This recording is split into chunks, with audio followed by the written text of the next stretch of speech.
today's topic, I'm gonna talk about dealing with dismissive, avoidant women. So so if you're not familiar with dismissive avoidance, it's pretty much someone who, when it comes to romantic connections or just out in the world in general, how their mindset is and their trauma levels. When they get into romantic connections or even friendship connections, just in life in general, when they're out there in the world as an adult or teenager, dismissive avoidant is people who they refuse to give people closure. They refuse to give people accountability. They refuse to take accountability. And these are the types of people who they have a huge disconnection with themselves. So it's hard for them to connect with themselves, right? So when they get into connections like romantically or even friendships as well, but more so romantic relationships, these people, when they end a connection or even during a connection, they'll do certain things to push the person away from them if their feelings are too intense or if they're feeling things too deeply. And these are the same types of people, they don't like feeling emotions deeply, or they don't like when it's too intense for them because their nervous system is too traumatized. Their nervous system forces them to be dismissive avoidant. So that means they'll do whatever it takes for them to not feel deeply, because then they'll feel vulnerable and they'll feel pain. The reason why they don't like feeling emotions or feeling vulnerable is because they don't have control over that. And as a kid, since they weren't properly nurtured, they develop a defense mechanism to where they have to be emotionally closed off, and that's pretty much why. And when someone triggers them, then they're pretty much gonna reenact that trauma pretty much. So the nervous system is dysregulated because of that. So that's why they don't give people closure. They don't take accountability, and they move on from connection to connection. They haven't really moved on because they have a huge disconnection with themselves. So it's easy for these people to move on, to have breakups and to go about life without them having to grieve or reflect pretty much. So, and they'll use work or any type of thing like a career or like a hobby or just anything to distract themselves pretty much, because they're running away from themselves. And they pretty much end a lot of deep connections. They burn a lot of bridges like that. And because I know this shit because I've researched it and I've experienced dealing with these types of people in my real life with family, even like with my exes and stuff like that. So it's a very real thing. These people, they're not narcissists per se, but they're very close to that scale. They're very similar to narcissists pretty much. Narcissists, people overuse the word narcissist. Narcissist is pretty much what people get it mixed up on the new age is they confuse narcissist with someone who's very arrogant. You could be arrogant and not be a narcissist. Narcissist is more so spiritual. Narcissist is basically is spiritual. They harm people to feed off of their energy, so they can give themselves energy. That's pretty much what a narcissist is, pretty much.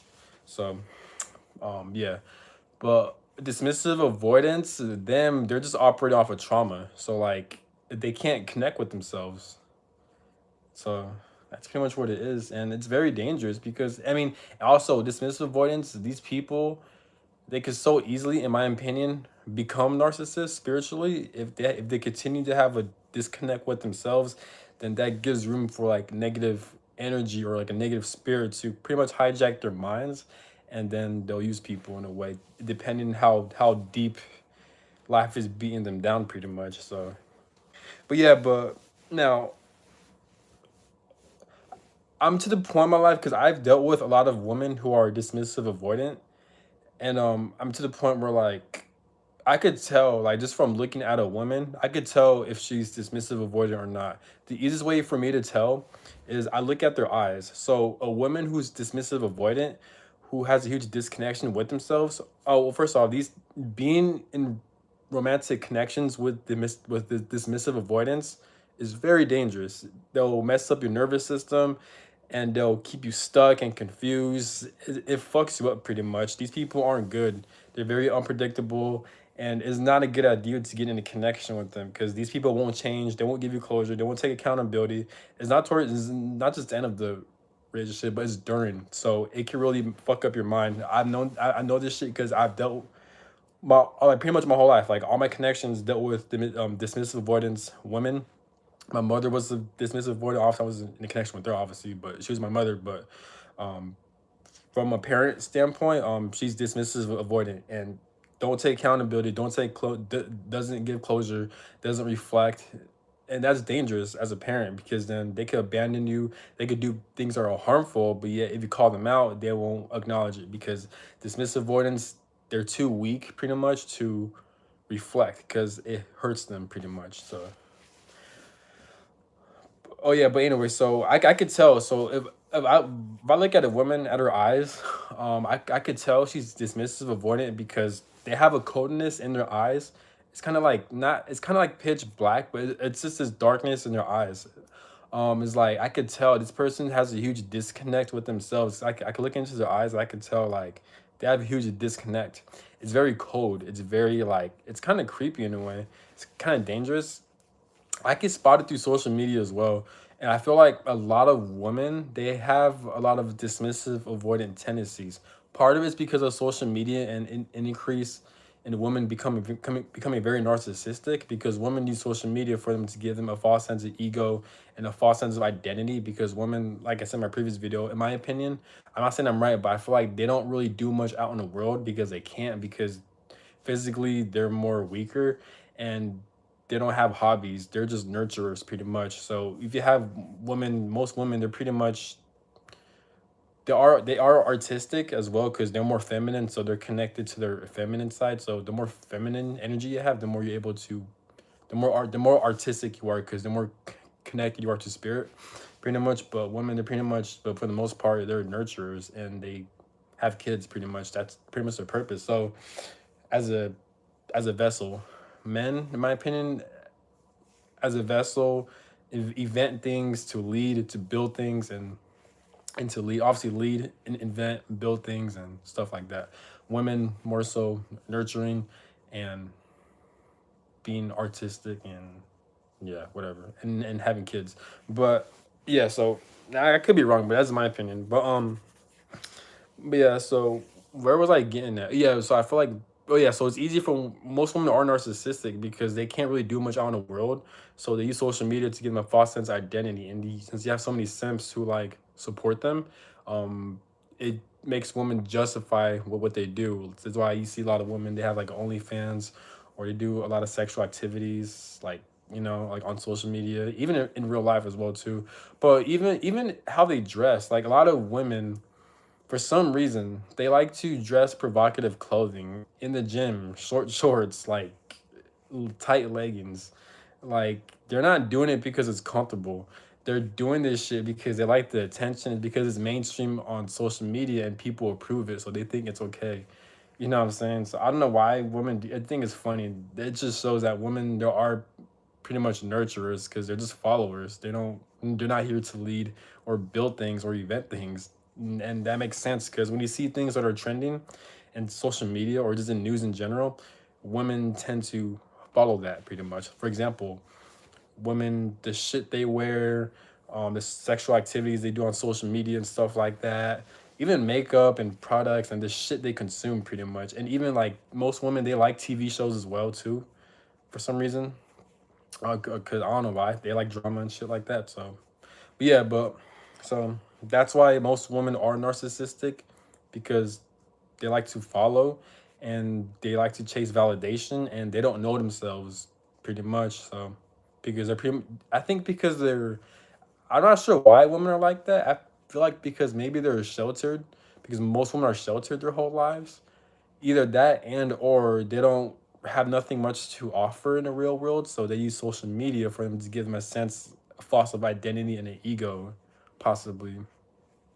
But yeah, anyways, so yeah, but yeah, but anyways, I could tell when I look at a woman, and if I see her eyes, I could tell right from the bat like she's dismissive, avoidant. They have a coldness look in their eyes. It's very hard to explain. It's very dark, like, I could tell, oh hell no, I gotta get away from this person. You know what I'm saying? So even through social media, you can just tell it's like they have a huge disconnect with themselves, and I don't know why.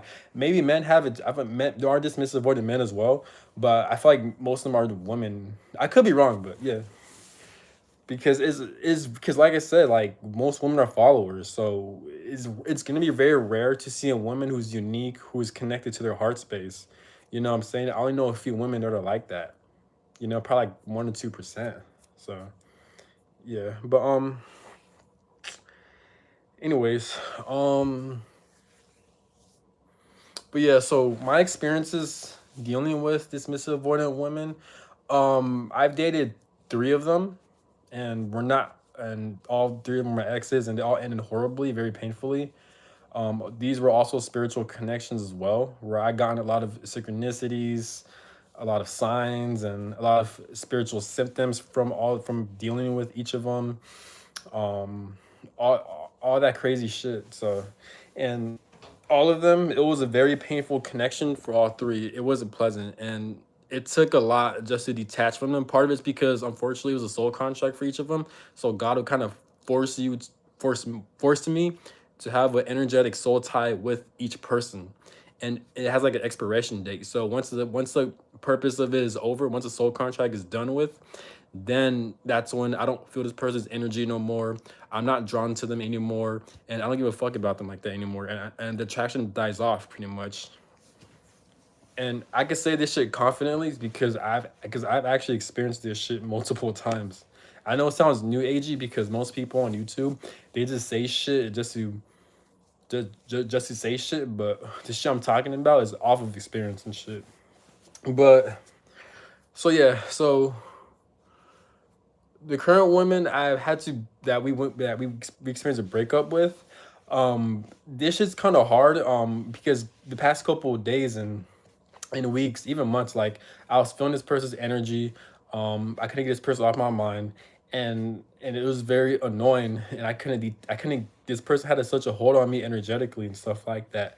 Right now, it's dying down. So like I don't feel this person's energy as much. This person's not on my mind as much, and I'm not stuck on this person energetically as much. So that's a good thing. So I'm not sure if that's a sign that I'm healing and that I'm slowly but surely moving on from this person. But also I feel so with these connections, yes, your job is to do the healing work, but also I feel like there's a spiritual side to it that's orchestrated by a higher power. So how I said before, like like you gotta deal with soul contracts and shit that's orchestrated by the universe pretty much. So God or the universe or a higher power, whoever allowed this shit to happen, they dictate when the connection will be over. How do I know this? And the signs of it, the signs when they want the connection to be over, is if you don't feel this person's energy anymore and you're not getting signs or symptoms. So that's pretty much what it is. But you also have to do the healing work. So in my situation right now, I feel like it's not closed out yet, but it's getting there, and I can feel the symptoms of it. So this person is not on my mind as much. I don't feel this person's energy as much, and I'm not seeing as much signs or synchronicity as much, which is a good thing. Um, so that's a good thing. So and I'm feeling good right now. I'm just kind of bitter because like I put in so much work on this connection. I've spent the most money. I gave so much energy, and this person's a dismissive avoidant. This person just took all that shit and just took off pretty much, without giving me accountability or closure. Even though she played a fucking role in this shit, you know. So she also took like some of my money that she never paid back, and it's ridiculous, man. So dismissive avoidance, it's a generational curse, unfortunately, that God wanted me to experience in this lifetime.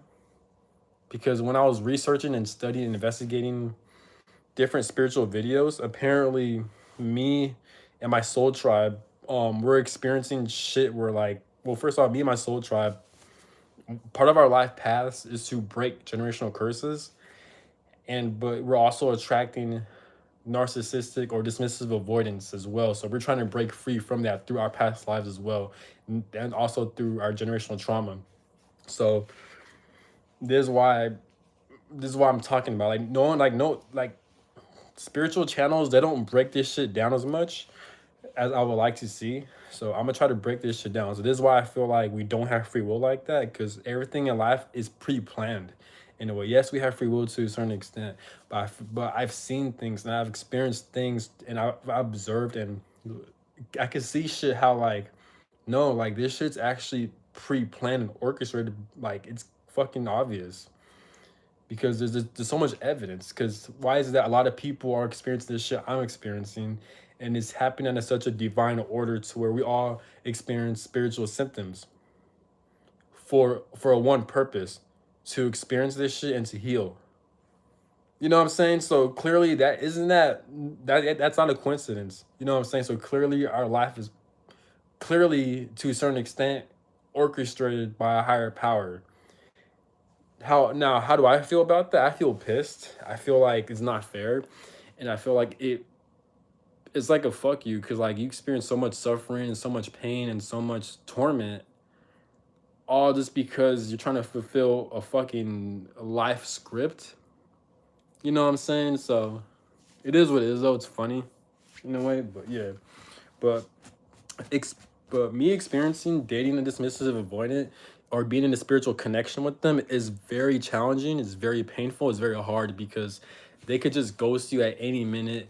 They don't give you accountability and closure. Like one minute y'all two were close, y'all two loved each other, y'all two were spending time, like done so many things towards one another, and now that dismissive avoidant, it's easy for them to ghost, not take accountability, not give you closure, and then it keeps you stuck energetically. So imagine you having a spiritual connection with that person. So regardless, you're gonna be stuck with that person until there's an expiration date for you two to learn lessons, and then God or the universe will end the fucking connection where you two won't feel each other's energy no more, right? But you got to deal with that energetic pull towards that person. Now imagine that person's dismissive avoidant. So not only you're stuck with this person spiritually based on a fucking spiritual obligation, but you're also stuck with this person because this person's not giving you the proper closure and accountability you need emotionally. So now you're more stuck, and they could postpone the expiration date. So I've experienced this shit like with three different people pretty much. And this shit, wait, one, two, four people. Actually, I've experienced this shit with four people actually. So this shit, that one makes it so frustrating, and it makes it so fucking painful and challenging. But yeah, but but my experience with it, it's very painful. It's very isolating as well because unfortunately, since my life path deals with breaking generational curses, unfortunately, I don't have a loving family. I don't contact them. I'm not in touch with them. I haven't spoken to them in like 3 to 4 years. They're very abusive. They're very narcissistic. I live far away from them, like different states from them and shit like that. So unfortunately, if you're the part of your life path is to break generational curses, then you're not going to have family support. You're not going to have even friend support because it's hard to meet people that are in the same wavelength as you, because God and the universe, they're pretty much orchestrating all this bullshit that happened just so you can heal, and for because it's the purpose of this life script pretty much. So I know me and a lot of people are also experiencing this shit, and it's very frustrating. Very frustrating. It's very sad actually. But so that makes it challenging for me that I don't have a I literally don't have anyone to fall back on. But luckily, I am in the military and I have access to like medical benefits pretty much, so I could like seek out mental health and behavioral health whenever I want for free at any time. So that pretty much helps keep me sane. So I could talk about it and I could do the healing work with those programs. So yeah, um, but yeah, so that makes it challenging. So there's no family support. I'm not around people who are the same wavelength as me. Um, and yeah, so it's fucked up how like it's painful. Honestly, it's very painful because like you meet someone, you two have a good connection, there's a good bond, but because this person is dismissive, avoidant, this person is having a hard time connecting with you because they're not connected with themselves. So they just sabotage the connection, and then it's just ridiculous. It's very painful. You know what I'm saying? But another reason why it's so hard for me as well is because God has a tendency to allow people to do me wrong, and I'm not able to see these people get their karma pretty much.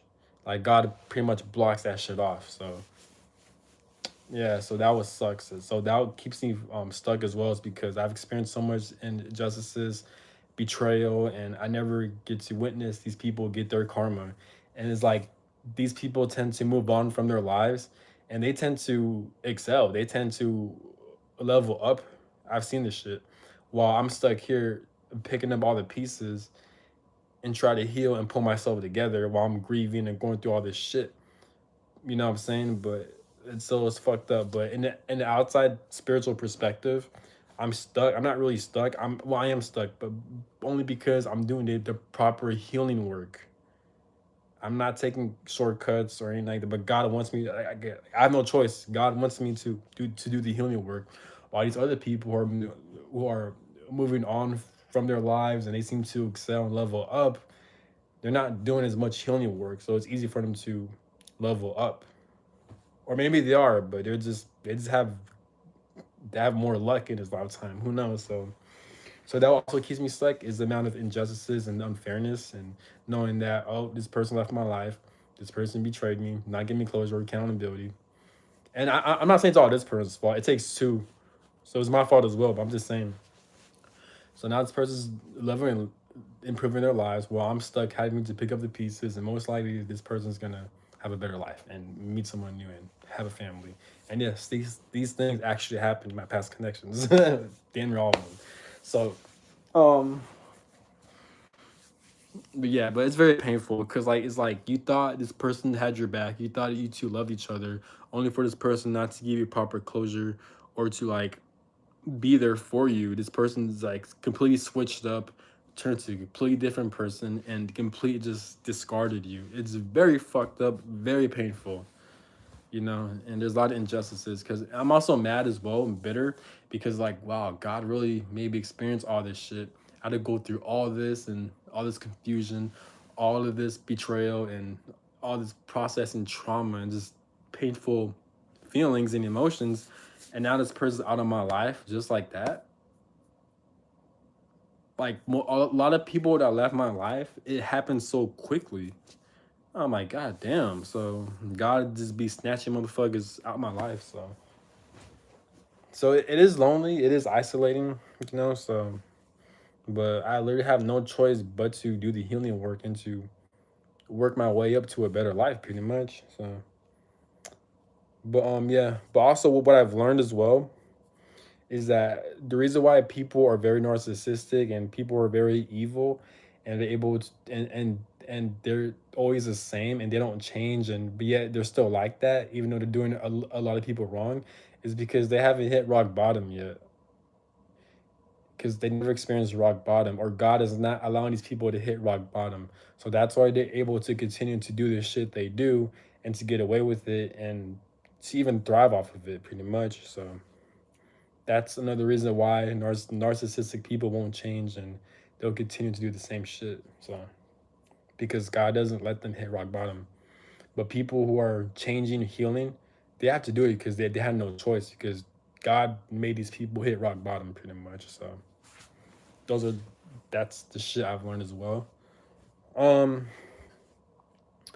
but yeah, now I'm gonna talk about suicide. Um my theory on why people commit suicides.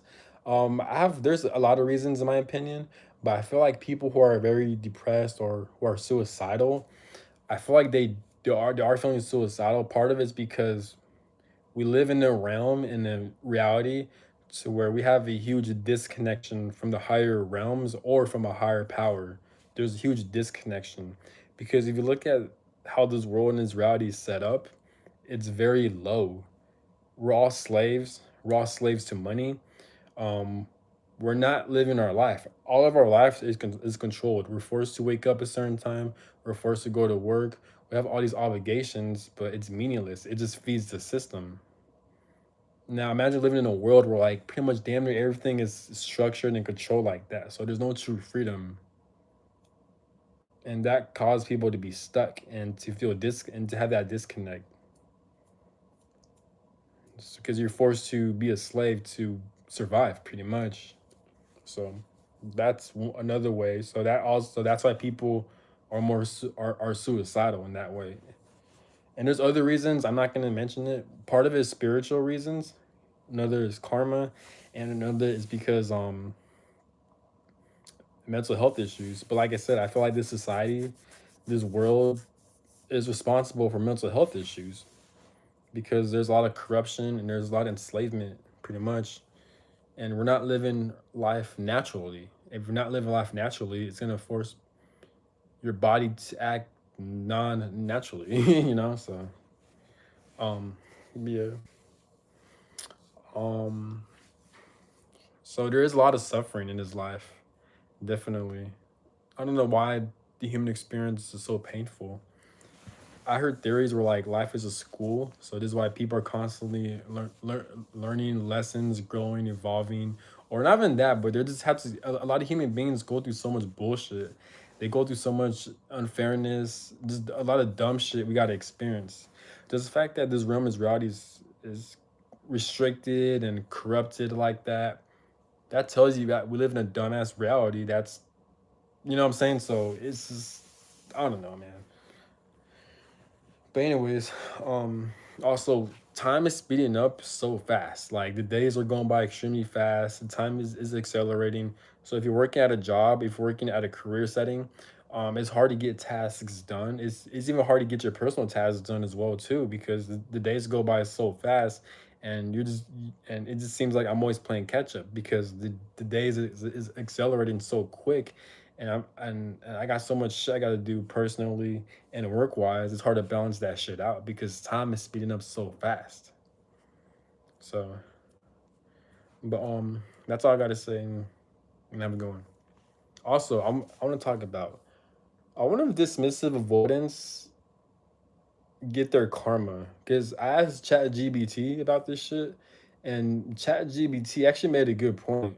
It made a list, and when I read that, I'm not saying it's accurate or right, but it actually does make sense. It mentioned that people who are dismissive avoidant, they tend to create a lot of karma for themselves and burn bridges with people. Is because since their weaknesses, they don't like to feel emotions deeply. They naturally ghost a lot of people, which is true, and they don't give people closure and they don't take accountability, which is true. So if they're in like work situations or friendship situations, if they're not willing to reflect on themselves or take accountability or to give closure, yeah, that's gonna burn bridges with a lot of people and it's gonna keep people stuck. And then it's like they owe a lot of shit to people emotionally and you know, and energetically. So it's like, yeah, if you're not giving people closure, if you're not taking accountability, if you're not facing yourself emotionally, and you're just ghosting and r- running away and disconnecting from people, it could because you're triggered. And yeah, people are gonna not like you because of that, because you're screwing them over. But ChatGPT also mentioned that these same people who are dismissive avoidant, part of their karma is that they feel lonely and isolated because they're not connected with themselves because they have a huge disconnect with themselves. That's why they're dismissive avoidance. So even they are in romantic connections or they have friends with them and they still feel lonely because all this shit is superficial to them because they're not connected with themselves emotionally or deeply. So everything is superficial for them. They're living life in autopilot pretty much. So that just the sound of that shit sounds like horrible, honestly. But that's all I gotta say. Have a good one. Peace.